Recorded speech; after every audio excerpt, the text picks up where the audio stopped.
శాంతాకారం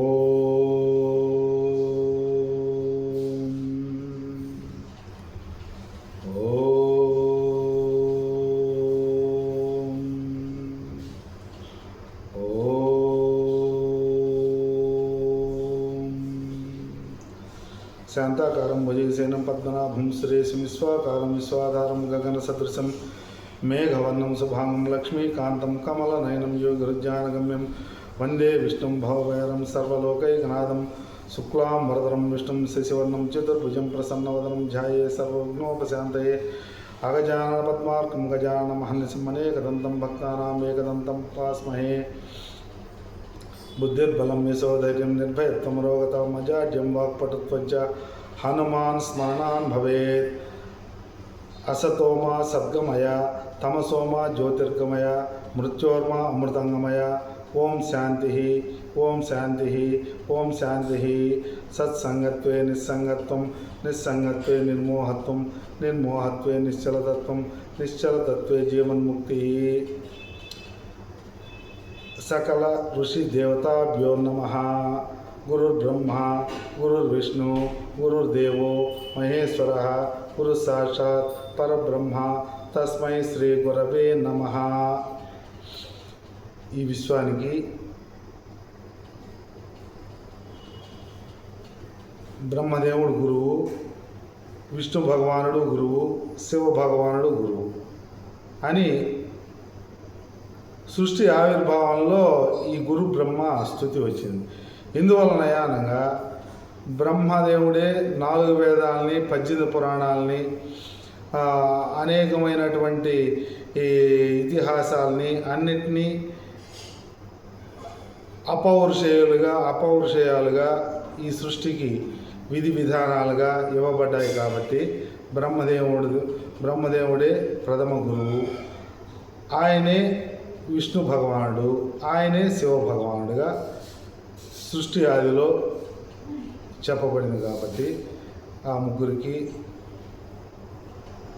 స్మరించుకుంటూ విశ్వవీక్షకులకు విజ్ఞప్తిగా అనంత విశ్వాల విశ్వసేవా కేంద్రం 14 సంవత్సరములు తిరుమల బ్రహ్మాండ నాయకుడిని, కాశీ విశ్వేశ్వరుణ్ణి ప్రామాణిక స్వయంభూములను ప్రామాణికంగా తీసుకుంటూ విశ్వచక్రం ద్వారా మానవ జన్మ పరిష్కారం అని ఈ ఛానల్ని ప్రారంభించిన సందర్భంగా ప్రథమ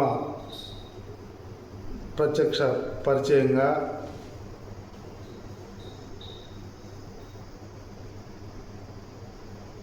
విన్నపం. మా తాతగారు నారాయణం శేషాచార్యులు, నందనవనం, 3 అన్నదమ్ములు 1900 సంవత్సరంలో జన్మించి 91 సంవత్సరంలో జీవించి విష్ణు సాహిత్యం చెంది శతప్రతిష్టాపనాచార్యులుగా రాష్ట్ర వ్యాప్తంగా 200 దేవాలయాలు ప్రతిష్ట చేసి సువర్ణ గంటా కంకణ బిరుదాంకితులైనారు. ఆయనకి 3 కుమారులు. ఆ 3 కుమారుల్లో 2వ కుమారుడుగా మా నాన్నగారు 1935 సంవత్సరంలో జన్మించి 2017 82 సంవత్సరములు దేవాలయ ఆయుర్వేదిక డాక్టర్ సర్టిఫికేటు మరియు SSLC పాస్ అయినను దేవాలయ విభాగంలో అర్చనా మార్గంలో 70 సంవత్సరములు స్వామివారి సేవ చేస్తూ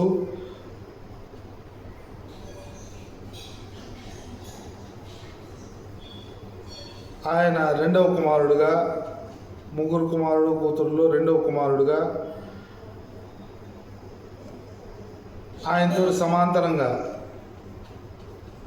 సమాంతర సేవ చేస్తూ 40 సంవత్సరములు మా నాన్నగారితో దేవాలయ విభాగంలో అర్చకునిగా, మా నాన్నగారికి సేవకునిగా దేవాలయంలో అర్చనా మార్గాన్ని అనుసరిస్తూ మా నాన్నగారి ఆదేశం అనుసారం 4వ తరంగా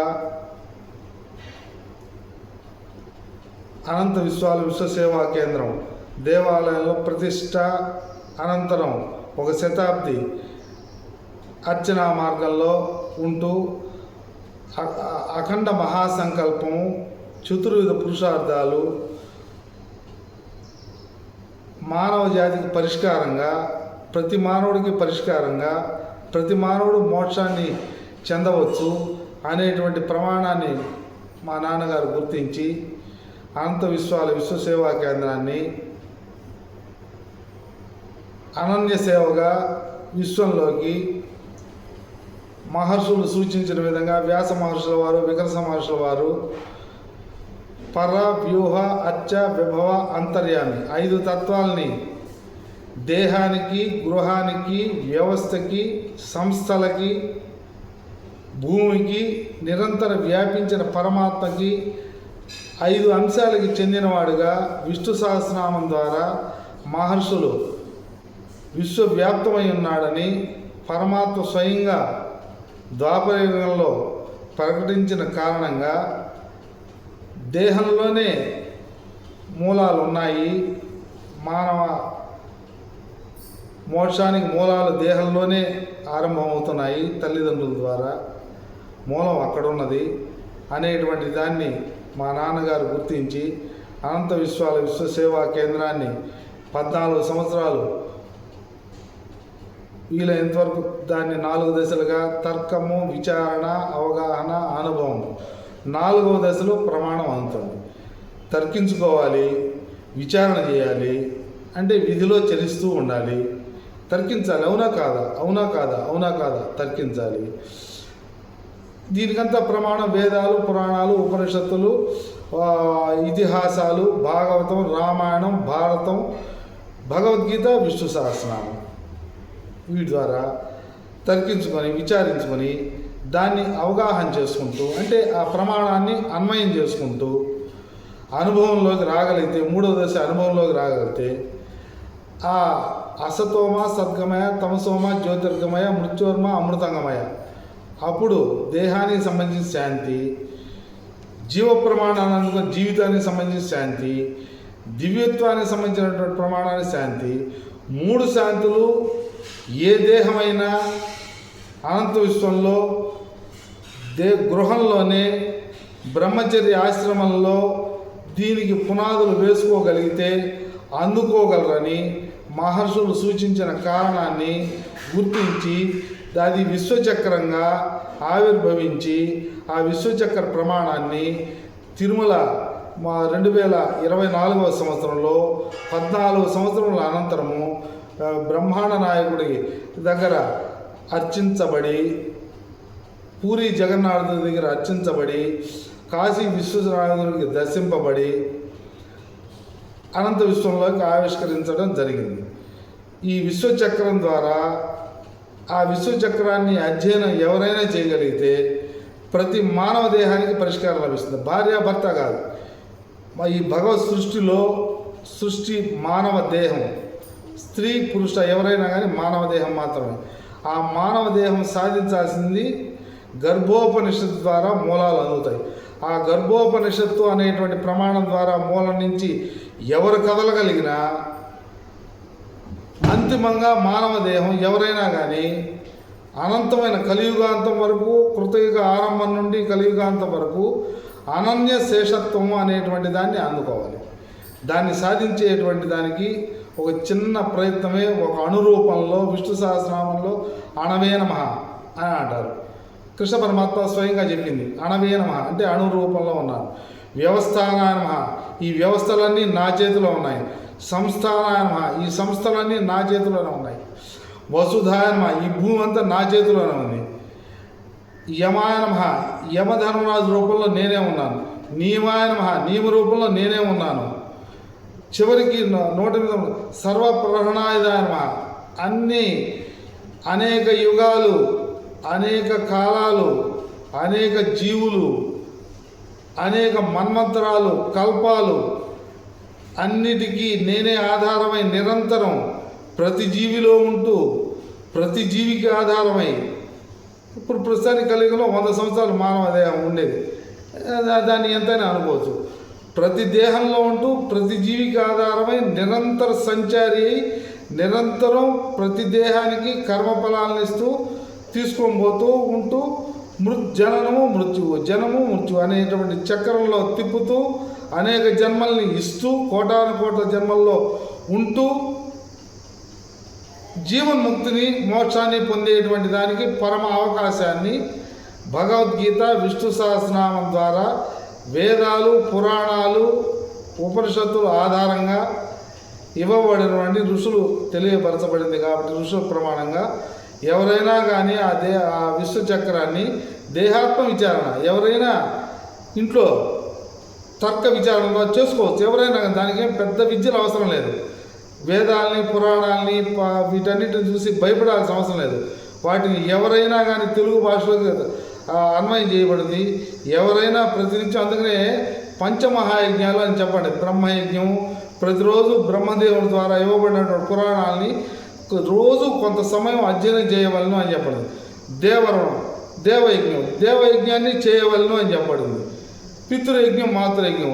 ఆ పితృయజ్ఞం మాతృయజ్ఞం అంటే పితృవు ధర్మస్వరూపంలో వ్యాపించున్నాడు, మాతృవు భూరూపంలో ఉన్నదని చెప్పబడింది. పితృయజ్ఞం మాతృయజ్ఞం.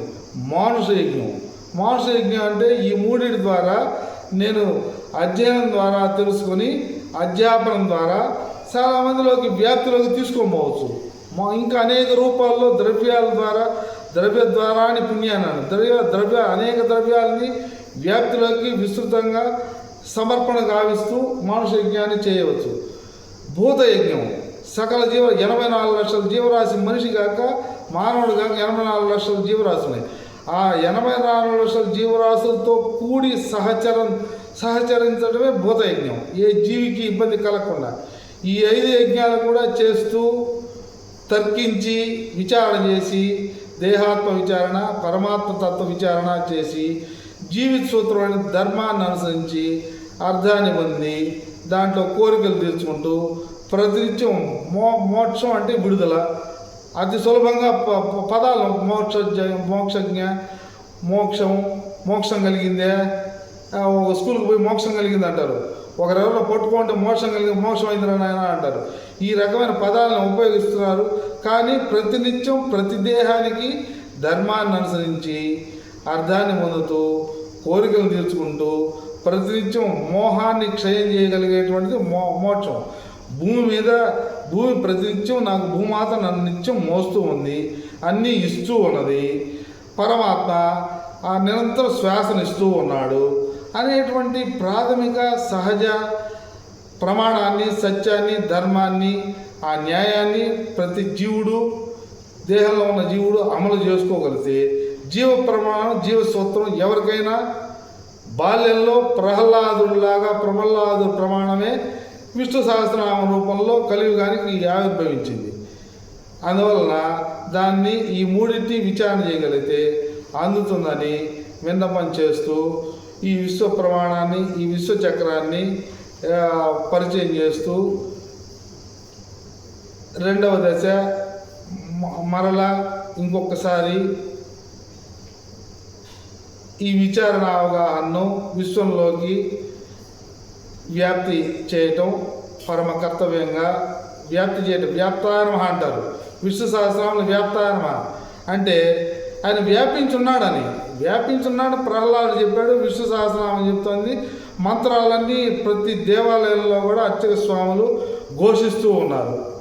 ఈ ఘోషని వ్యాప్తిలోకి ఎంతమంది అయినా కానీ దాన్ని వినేటువంటి వాళ్ళు చేయవచ్చు. కాబట్టి నేను మా నాన్నగారు శ్రవణం ద్వారా నవవేద భక్తి యోగాలు ఉన్నాయి నాయన. శ్రవణం దగ్గర నుంచి ఆత్మ నివేదనం వరకు ఉన్నాయి. 9 రకాలు స్వామివారి ప్రీతి, దేహానికి 9 రంధ్రాలు ఉన్నాయి. ఈ రెండింటికి అన్వయం చేసుకుంటే నాయన ఆత్మని కూడా నివేదన చేస్తూ ఉండొచ్చు ప్రతిరోజు అని మహర్షుల ప్రమాణాన్ని మా నాన్నగారు వాళ్ళు చదివి మా తాతగారు చెప్పారు. కాబట్టి ఈ చిరు అవగాహనతో వ్యాప్తిలోకి రావడానికి భగవంతుడికి భూవరాహ స్వామికి విన్నపం చేసుకుంటూ ఉన్నాను. ఓం తత్సత్.